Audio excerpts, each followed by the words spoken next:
کراچی غریب آباد furniture market کے سامنے میت روڈ پر رکھ کر احتجاج کیا جا رہا ہے اور بدترین ٹریفک جام ہو چکا ہے۔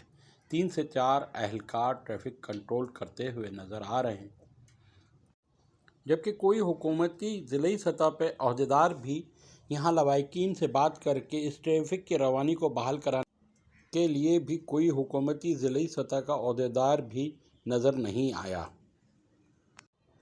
اس ٹریفک جام کی وجہ سے کئی مریض ہاسپٹل نہیں پہنچ سکے اور عوام بھی اسی